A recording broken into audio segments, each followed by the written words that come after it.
영적 위치의 변경이라는 제목을 정했습니다. 요한복음 20장 31절 말씀 본문으로 함께 하나님 말씀 나누고자 합니다. 기독교는 은혜의 종교입니다. 성경은 은혜의 책입니다. 한 말씀을 대해도 말씀 한 절을 읽어도 그 안에서 하나님의 은혜를 발견하게 되는 거예요.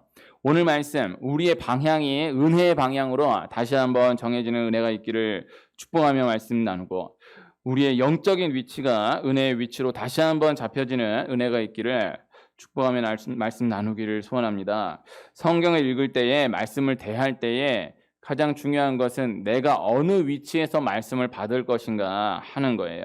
하나님이 나로 하여금 어느 위치에서 말씀을 받기를 원하시는가, 그것을 분별하는 것이 참으로 중요한 것입니다.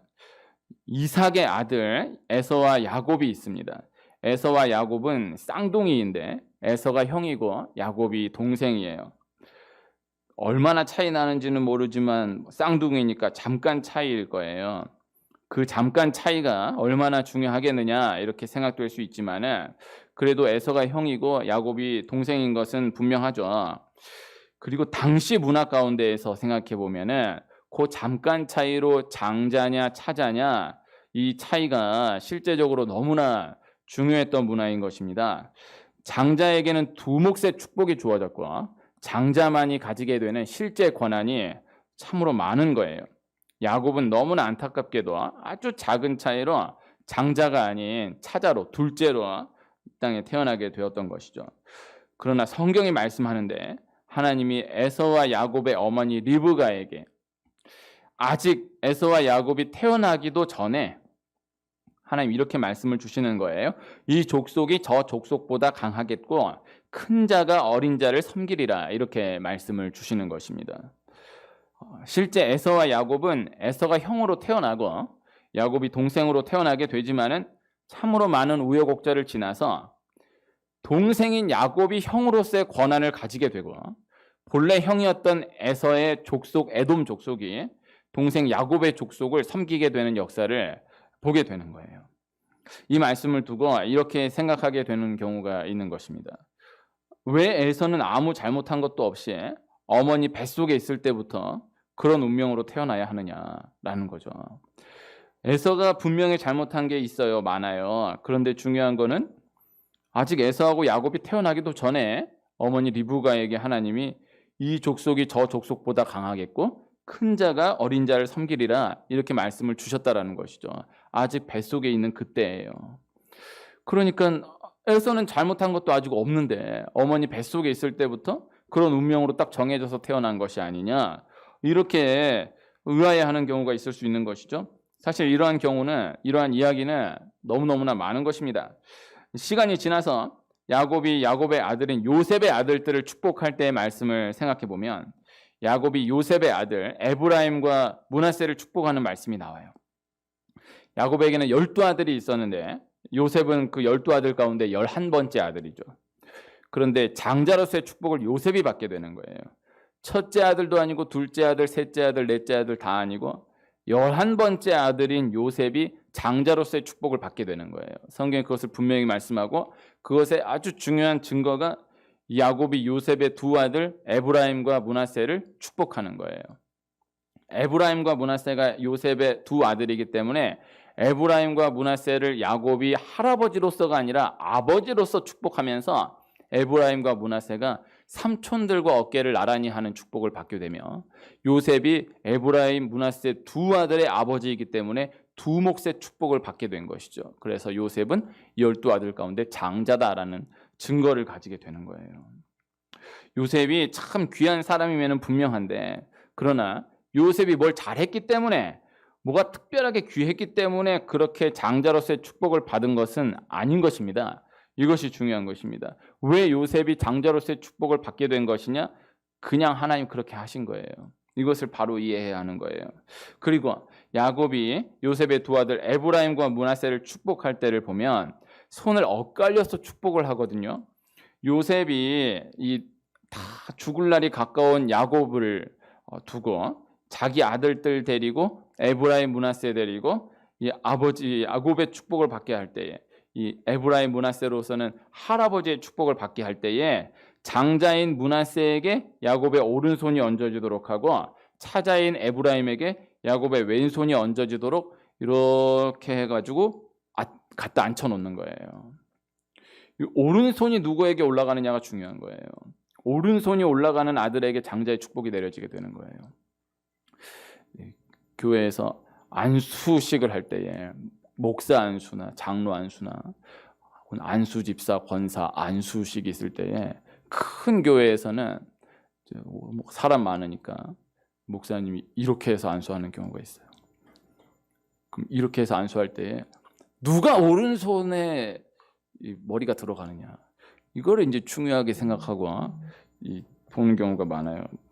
그런 경우는 이제 또 그대로 하나님이 또 은혜 주시는 거예요. 그런데 또 이제 목사 안수 받는 경우에 나는 목사님의 오른손으로 안수 받은 사람이다. 이거 중요하게 생각하고 또 왼손에 받는 사람은 막 슬퍼하고 이런 경우도 봤습니다. 뭐 그거는 지금 문화 가운데는 그렇게 생각할 건 아니라고 보는데, 그러나 어쨌든 그때 당시로는 오른손이 누구에게 올라가느냐가 중요한 거예요. 그래서 요셉이 그것을 아니까 장자 므낫세가 그대로 야곱의 오른손에 축복받을 수 있도록 안수받을 수 있도록 이렇게 놓고 에브라임은 왼손에 축복받을 수 있도록 놓고, 그래서 야곱이 아무리 노인이지만은 그냥 그대로 이렇게 해서 기도하면 되는데 야곱이 이렇게 기도를 하는 거예요. 이게 얼마나 엇갈립니까? 이게 쉬운 거 아니잖아요. 그런데 야곱이 그렇게 엇갈려서 축복하는 것을 보고 요셉이 그것을 보고 위치를 바꾸려고 합니다. 그때 야곱이 그대로 두라라는 거예요. 내가 안다라는 거예요. 나도 안다. 내가 늙어가지고 노망 나가지고 이렇게 한 게 아니야. 일부러 이렇게 하는 거야. 그대로 두라라는 거예요.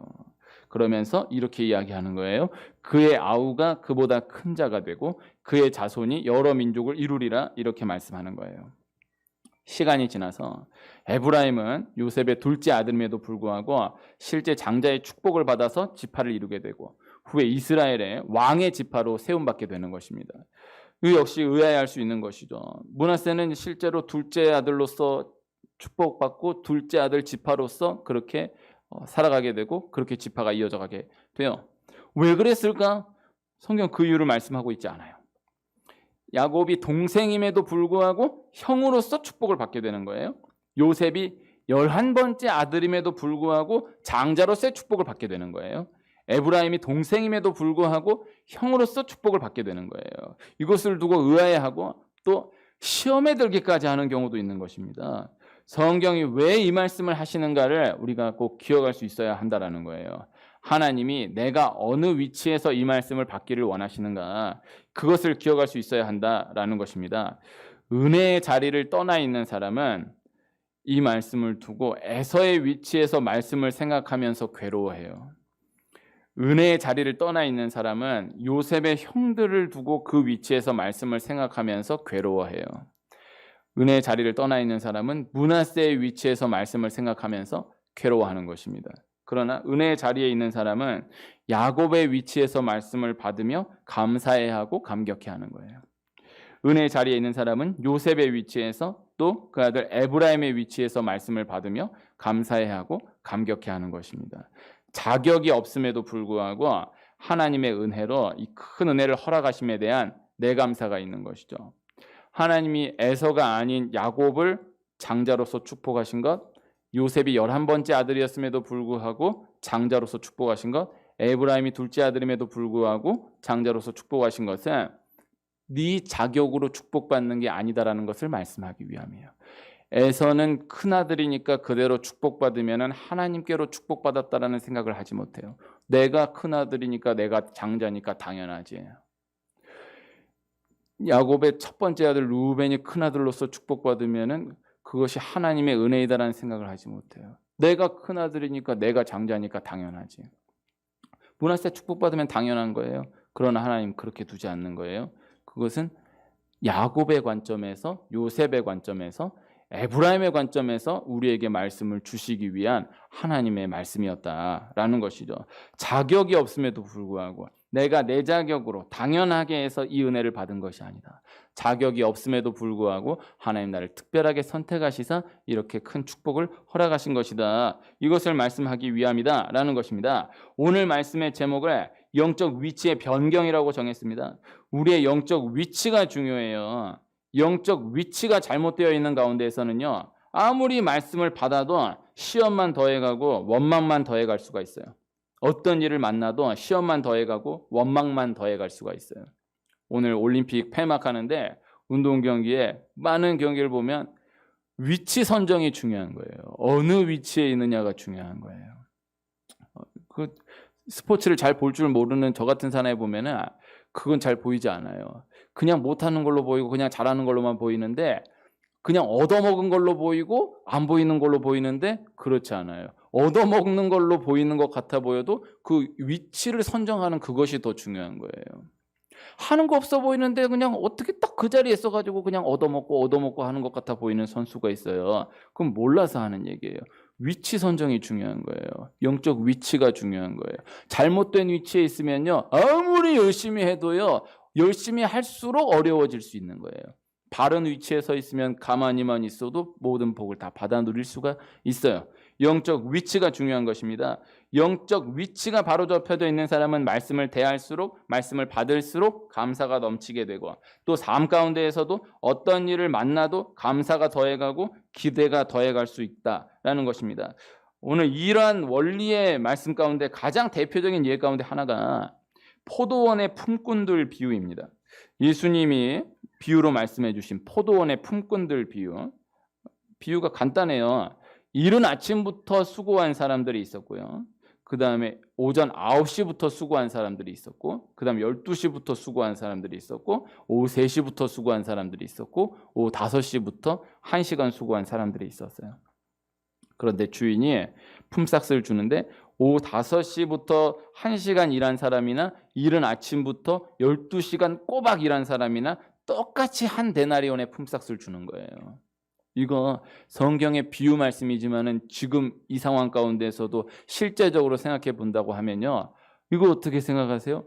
이거 만약에 이 일 실제로 우리가 목도한다라고 하면요, 이거 그렇지라고 받아들이기가 쉽지 않은 거예요. 여기에서 은혜의 자리를 떠나 있는 사람은 분노하는 거예요. 분개하는 거예요. 아니 어떻게 12시간 일하는 사람이나 1시간 일하는 사람이나 똑같은 돈을 줄 수 있느냐. 12배까지 차이는 안 나더라도 어느 정도는 차이가 있어야지. 어떻게 똑같이 한 데나리온 똑같이 줄 수 있느냐? 분노하는 거예요. 그러나 그것은 자기가 이른 아침부터 온 줄로 생각하기 때문에 분노하는 거예요. 말씀의 본뜻은 그것이 아닌 거예요. 너는 오후 5시에 온 사람이다라는 거예요. 너 오후 5시에 온 사람인데 너 오후 5시에 온 너를 위해서 내가 이 말씀을 줄게 하고 주신 말씀이에요. 그런데 내가 이른 아침부터 온 줄로 알고 하나님과 싸우려 들고 분노하는 경우가 많은 거예요. 오후 5시에 왔지만은 이른 아침부터 수고한 그 사람과 같이 주는 것이 하나님의 뜻이다라는 거예요. 하나님이 그렇게 은혜 베푸시기를 원하신다라는 거예요. 너는 오후 5시에 온 사람이다라는 거예요. 이것이 중요한 거예요. 이야기 자체도 중요하지만은 너는 오후 5시에 온 사람이다라는 것을 전제하고 그 영적 위치에서 이 말씀을 받기를 원하며 주신 말씀이다. 이것이 중요하다라는 것입니다. 오후 5시에 온 사람이다라는 것을 전제하여서 주신 말씀을 내가 스스로 이른 아침부터 온 사람이 되어가지고 말씀을 받아들이지 못하고 이럴 수는 없는 것이다 따지며 하나님과 싸우려 하면은 안 되는 것입니다. 우리가 은혜의 자리를 떠나서 그렇게 생각하고 괴로워하면서 하나님과 싸우려 하고 대항하려 하는 때가 있을 수 있다라는 것입니다. 기독교는 은혜의 종교예요. 예수님을 믿는 믿음으로 구원함을 얻는다라는 거예요. 역사에 정말 많은 경우에 그렇게 대항하려 한 사람들이 많았던 것입니다. 지금도 이 역사는 계속되고 있는 것입니다. 예수님을 믿는 믿음으로 구원함을 얻는다. 그런 게 어딨냐라는 거죠. 저렇게 나쁜 짓을 해놓고도 예수님만 믿으면 구원받는다, 천국 간다. 그런 게 어딨냐라는 거죠. 이거는요, 내가 은혜 받는 건 당연한 거예요. 내가 천국 가는 건 당연한 건데 저런 놈들이 예수님 믿는다고 구원받는다고 천국 간다고 용납이 안 되는 거예요. 그런 경우 너무너무 많은 거예요. 자신이 그렇게 은혜를 받은 것이다, 받은 사람이다라는 생각은 못하고 남을 향한 은혜를 생각하며 받아들이지를 못하고 분노하게 되는 경우가 참으로 많은 것입니다. 하나님이 나에게 은혜 베푸시기를 원하신다라는 것, 하나님이 나를 구원하시기를 원하신다라는 것, 하나님이 나를 선택하셨다라는 것, 하나님이 나에게 축복하기를 원하신다라는 것, 은혜의 자리에서 영적 바른 위치에서 말씀을 바로 받아들이며 나아가는 우리가 되기를 소원하는 것입니다. 어려운 일을 만났음에도 하나님이 이 일을 통해서 크신 은혜를 주시겠다, 억지로 그렇게 생각을 하려고 해서 생각하려 하는 것이 아니라 어려운 일을 만나면 어려운 일인 것은 분명하지만은 하나님이 이 일을 통해서 내가 생각하지 못한 어떠한 일을 준비하고 계시다. 하나님 반드시 이것을 통해서 넘어가게 하시고 큰 은혜 주신다. 이렇게 생각이 되고 받아들여지고 앞으로 나아가는 그러한 사람이 있는가 하면요, 좋은 일을 만나도 어쩌다가 이렇게 된 거지, 혹은 아니 이렇게 왜 진작에 안 된 거야, 이렇게 막 또 안 되겠지 뭐 이렇게 따지고 자꾸 비뚤어지려고 나아가는 사람이 또 있는 거예요. 많은 것입니다. 아직 어떠한 것이 주어지지 않았음에도 불구하고 하나님께서 주실 은혜를 확신하면서 두려움 없이 아니 하나님 은혜 주신다, 아직 준 게 없어요, 아직 떨어진 게 하나도 없는데 하나님 은혜 주셔, 담대하게 두려움 없이 앞으로 전진해 나아가는 사람이 있는가 하면 이미 주어졌음에도 불구하고 이것을 빼앗길까 봐 두려워하고 내 힘으로 이거 어떻게 지켜갈까를 두려워하면서 벌벌 떨면서 불안해하며 고민하며 주어진 것을 하나도 누리지 못하고 벌벌 떠는 사람이 있는 거예요. 요만한 거 하나 주어지고 이만한 게 하나도 주어지지 않은 가운데에서 요 하나를 주어진 것을 보고 하나님 이 은혜를 주신 하나님께서 반드시 이렇게 번져가게 하신다, 주신다, 이렇게 생각이 되면서 앞으로 전진해가는 사람이 있는가 하면 이만한 은혜를 주시고 요만한 거 아직 하나 없는 그 가운데에서 이렇게 주신 은혜를 바라보는 눈이 다 닫혀지고 안 된 거 요거 하나 바라보면서 왜 요거는 안 되게 하시냐고, 왜 요거는 안 주냐고, 여기에 딱 매여가지고 막 원망하고 불평하고 나머지 것들이 전혀 보이지 않는 이런 경우가 많은 것입니다. 누군가의 이야기를 듣게 되었을 때에 누군가의 나쁜 이야기를 들으면은 거봐, 맞아, 그런 거야, 나도 그렇게 될 거야, 이렇게 바로 금방 동화시키는 사람이 있어요. 누군가 좋은 얘기를 들으면은 그건 그 사람 얘기지, 그리고 한 걸음 더 나가면 아니 그 사람은 그렇게 듣는데 나는 이게 뭐냐고, 이런 사람이 있어요. 그러나 반대로 누군가의 좋은 이야기를 들었을 때 그래, 나도 하나님께서 은혜 주실 거야 하면서 그 좋은 이야기를 자신과 동화시키는 사람이 있는 거예요. 이번에 올림픽 때 많은 그래도 이야기들이 지나갔잖아요. 스토리들이 지나갔잖아요. 부상을 당했어요. 부상을 당했는데 부상을 당하면은 이렇게 부상당해서 끝났다, 이렇게 부상당해서 어려워졌다, 이렇게 부상당해서 다시 일어나지 못했다라는 얘기만 들리고 거봐 그런 거지 이러고 끝내는 사람이 있고, 부상을 당했는데 그 부상 그거보다 더한 것도 이렇게 일어나서 넘어간 사람이 있다, 그것만 들리는 사람이 있어요. 신기한 거예요. 그래서 이렇게 많은 정말 다 안 되는 그 가운데서도 하나가 딱 쥐어지면은 그게 딱 보이고 새 힘이 솟고 이렇게 나아가는 사람이 있는가 하면 잘된 이야기들 그렇게 많이 다 들려주는데도 안 된 거 그 하나에 딱 매여가지고 거기에서 벗어나지 못하는 그런 경우가 있는 거예요. 이렇게 하나의 은혜를 많이 주셔도 그 하나에서 못 넘어가서 그 하나에서 이 매여진 것에서 못 벗어나서 그렇게 결국 앞으로 못 나가는 사람이 있는가 하면 그렇게 다 안 되는 그 가운데서도 하나 딱 된 거 그냥 스쳐 지나가는 거, 그냥 너 들으라고 하는 소리도 아닌데도 불구하고 딱 잡아채고 그것을 붙들고 정말로 힘을 내고 구체적으로 앞으로 전진해가는 사람이 또 있는 것입니다. 잠을 자다가 꿈을 꾸는 경우가 있지 않습니까? 꿈을 너무 신경 쓰지 않고 살아가기를 권면합니다. 어쨌든 그래도 꿈이 아예 의미가 없는 것이다라고 이야기하긴 또 어려우니까 성경에 꿈으로 인한 하나님의 역사가 분명히 있는 것은 또 사실이니까요. 중요한 건요, 은혜의 자리를 떠나 있는 사람은요 별 의미가 없어 보여, 별것도 아니야, 아무것도 아닌 꿈인데도 그 꿈 하나 딱 꿨다고 나 이거 불길하다, 뭔가 터지겠다 해가지고 자기 삶을 못 살아. 이거 하루 종일 그 꿈 생각하면서 내 오늘 이 꿈 꿨으니까 뭔 일 나겠다 이렇게 하는 사람이 있어요. 실제 많아요. 그 꿈 하나에 매달려가지고 벗어나지를 못하고 계속해서 부정적인 생각을 하는 경우가 있는 거예요. 그러나 은혜의 자리에 있는 사람은요, 이건 누가 봐도 불길한 꿈이에요. 누가 봐도 떼매겨주는 불길한 꿈인데도 그 해석을 바로 하는 거예요. 해석을 바로 하는 거예요. 이건 누가 만천하가 이렇게 해석되는 꿈이라 해도 아니야. 이건 그런 해석의 꿈이 아니야. 해석을 좋게 하는 거예요. 이 원리를 기억할 수 있어야 되는 거예요. 그래서 안 보이는 사람은 그렇게 줘도 그게 안 보여요. 안 되는 거 하나에만 매요. 그러나 되는 사람은, 영적 위치가 바른 사람은요, 그렇게 하는 것도 괜찮아. 이걸 아니야, 나는 그렇지 않아, 이것도 아니야. 별로 대수롭지 않게 넘기지만 그러나 딱 주시는 하나를 딱 잡을 수 있는 게 보여요. 그 영안이 열려져 있는 거예요. 그 하나 붙들고 계속해서 앞으로 전진해 나아갈 수 있는 힘이 있다는 것이죠. 오늘 함께 읽은 말씀은요, 요한복음 20장 31절 말씀입니다. 이 요한복음 20장 31절 말씀, 요 한 절 말씀 참 귀한 말씀인데요. 예수님의 제자 가운데 요한이라는 제자가 나이가 많아서 쓴 복음서가 요한복음입니다. 오늘 말씀에서는 그 요한복음을 쓴 목적을 말씀하고 있어요. 20장 31절 제가 다시 한번 읽을게요. 오직 이것을 기록함은 너희로 예수께서 하나님의 아들 그리스도이심을 믿게 하려 하며 또 너희로 믿고 그 이름을 힘입어 생명을 얻게 하려 함이니라. 요한복음은 21장까지 되어 있는데요. 21장은 사실 부록으로 보는 거예요.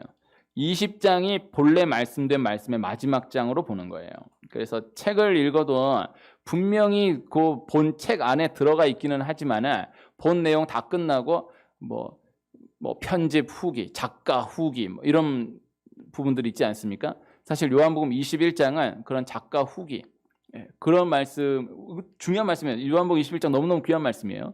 그러나 후기 말씀, 부록 말씀으로 볼 수 있고 본 말씀의 마지막 말씀은 20장 31절이에요. 그래서 이 요한복음을 쓴 목적을 마지막에 기록하면서 이 요한복음을 마치는 거예요. 요한복음은 예수님을 믿지 않는 사람들에게 예수님을 전하기 위해서, 복음을 전하기 위해서 쓰여진 성경입니다. 오늘 읽은 말씀은 요한복음을 쓴 목적의 말씀이기도 하지만은 성경의 목적에 대해서 말씀하고 있는, 성경의 목적에 대해서도 생각해 보게 하는 중요한 말씀인 거예요. 성경 복음서가 마태복음, 마가복음, 누가복음, 요한복음 이렇게 4복음서가 있습니다. 그 가운데 요한복음이 가장 마지막에 쓰여졌어요. 마태, 마가, 누가복음하고 요한복음은 그 차이가 상당히 길어요. 몇십 년 차이 나요. 요한복음 마지막에 쓰여지고, 그리고 요한복음은 성경 전체를 통틀어서도 아주 마지막에 쓰여진, 사도 요한이 나이 많아서 쓴 복음서예요. 그 요한복음을 쓰면서 4복음서의 마지막 복음서가 완성되면서 그 마지막 절에 이렇게 말씀을 주시는 것입니다. 그러니까 요한복음의 목적, 요한복음의 마지막 절 말씀이기도 하고 4복음서의 목적, 4복음서의 마지막 말씀이기도 하고, 그리고 한 걸음 더 나아가면은, 더 크게 보면은 성경 전체의 목적에 대해서도 말씀하고 있는 말씀이 요한복음 20장 31절 말씀이다라는 거예요. 예수님이 하나님의 아들 그리스도이시다라는 것을 믿게 하려 함이고, 또 믿고 그 이름을 힘입어서 생명을 얻게 하려 합니다 라는 것을 말씀하고 있는 것입니다. 오늘 나누고자 하는 중요한 것은요, 이 말씀이 사도 요한이 특정한 누군가를 두고 말씀한 말씀이 아니다라는 거예요. 사도 요한이 이 요한복음을 기록했을 그때 당시에 이 말씀을 누군가를 1차 수신인으로 해서 말씀한 말씀이 아니에요. 예를 들어서 사도 바울이 쓴 서신서를 보면요, 고린도전서, 고린도후서 같은 경우는 고린도 교회 성도들이 1차 수신인이에요. 고린도 교회 성도들에게 쓴 편지예요. 고린도 교회 성도들을 위해서 쓴 편지, 그리고 그 이후로 그 말씀을 보는 많은 사람들에게 주신 하나님의 말씀인 것은 분명하지만은 1차 수신인은 고린도 교회 성도들이에요.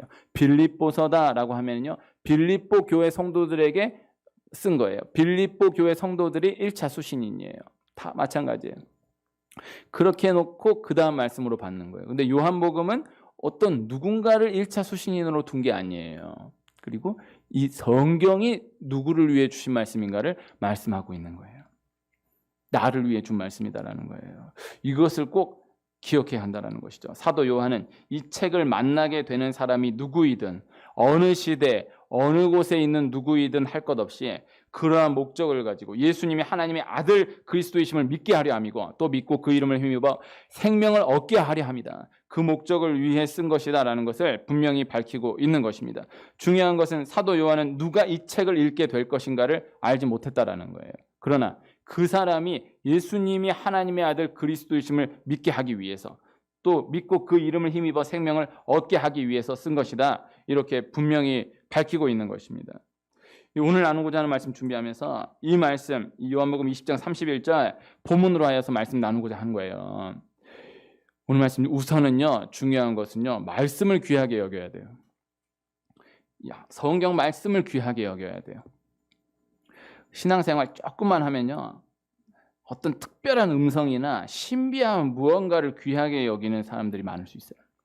그렇지 않아요. 주신 말씀이 중요해요. 이거 귀하게 여겨야 돼요. 이거를요, 꼭 영적으로가 아니더라도요, 상식적으로 생각해도 마찬가지.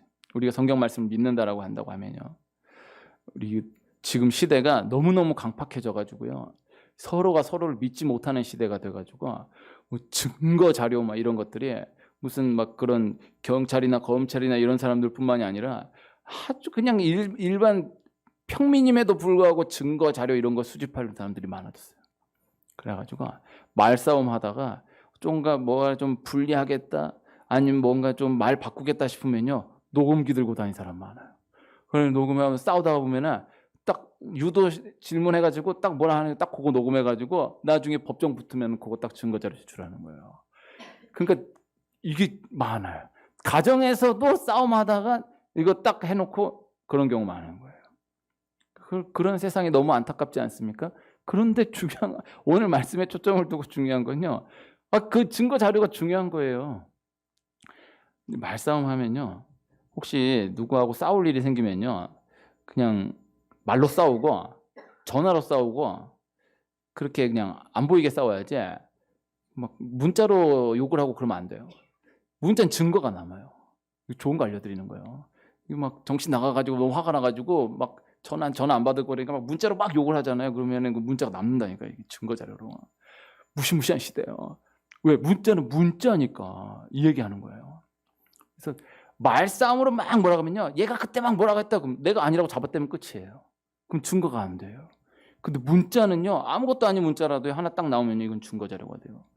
상식적인 얘기잖아요. 영적인 중요한 얘기예요. 하나님이요, 그래 말씀 주셨다 이거예요. 와, 내 기도하는데 음성을 막 들려주신 뭐 신비한 뭔가를 막 주셨네. 뭐 꿈에 막 엄청난 계시를 주셨네. 하나님이 그거 네 생각이야, 그거 나 그렇게 얘기한 적 없어. 그거 네가 그냥 잘못 들은 것 같은데, 네 생각인데, 이러면 끝나는 거예요. 근데 말씀은 하나님 이렇게 말씀하시지 않았냐고. 요새 주일 저녁에 히스기야 말씀 나누고 있는데 히스기야가 말씀 딱 드러내놓고 하나님 이렇게 말씀하시지 않았냐고 딱 증거 자료 제출하는 거예요. 하나님 빼도 박도 못해요. 하나님 이렇게 말씀하셨으니까 말씀을 귀하게 여겨야 돼요. 글을 귀하게 여겨야 돼요. 이거 너 받으라고 준 말씀이다라는 거예요. 아무리 약속해, 아빠가 너 선물 사줄게, 약속, 뭐 도장, 사인, 뭐 코팅, 뭐 별의별 짓을 다 해도 안 했어, 그럼 끝이에요. 그러나 아빠 선물 사주기로 함, 사인 딱 함, 이건 법적 효력이 있어요. 가정이 자꾸 그렇게 나가면 안 되지만 너 다음에도 잘못하면 어떻게 할 거야? 아, 절대 안 할게, 이런 건 효력이 없어요. 각서 써, 그래요. 각서 써 딱 지장 하나 찍으면요, 그거는 법적 효력이 돼요. 그렇게 살자고 얘기하는 게 아니에요. 말씀의 중요성을 이야기하는 거예요. 요한복음 20장 31절은 너무너무 중요한 거예요. 하나님 나에게 주신 말씀이다라는 거예요. 이 말씀을 중요하게 여겨야 돼요. 그래서 이렇게 글로 써서 남겨주고 이건 네 거다라고 밀어주는데도 내 것으로 받아들이지 못하면 안 되는 거예요. 그리고 내가 어느 위치에서 말씀을 받기를 원하시는가, 이것을 분별할 수 있어야 한다라는 것입니다. 하나님은 내가 애서가 되어서 이 모든 말씀을 받기 위해 그 말씀 주신 것이 아니다라는 거예요. 하나님은 내가 요셉의 형들이 돼가지고, 내가 므낫세가 돼가지고 내가 이 말씀 받기 위해서 말씀 주신 것이 아니다라는 거예요. 내가 이른 아침에 온 품꾼이 돼가지고 이 말씀 받기 위해서 주신 말씀이 아니다라는 거예요. 중요한 건 너는 야곱이다라는 거예요.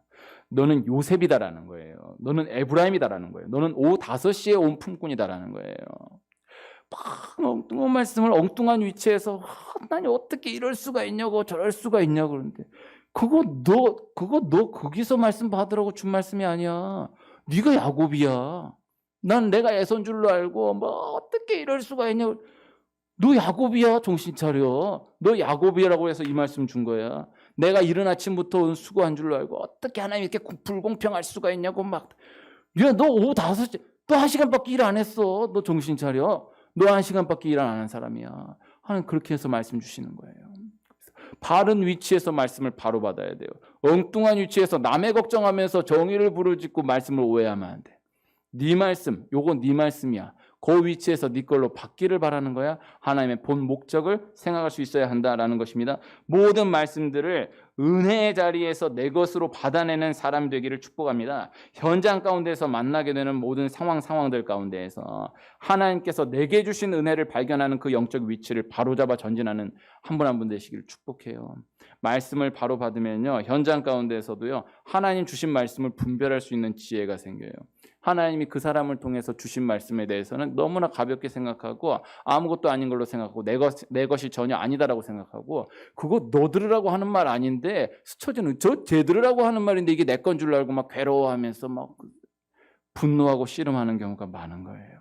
영적 위치가 중요한 것입니다. 내가 어느 위치에서 하나님 주신 말씀을 받기를 원하시는가, 하나님의 본 목적을 분별할 수 있는 우리가 되어야 하는 것입니다. 하나님께서 내게 주신 은혜를 발견하는 그 영적인 위치를 바로잡아 전진해 나아가는 한 분 한 분 되시기를 축복합니다. 하나님 은혜 베푸시기를 원하시는 하나님, 잘 되기를 원하시는 하나님, 영적 바른 위치에서 내 것을 바로 받으며 누리며 전진하는 축복이 있기를 축원합니다.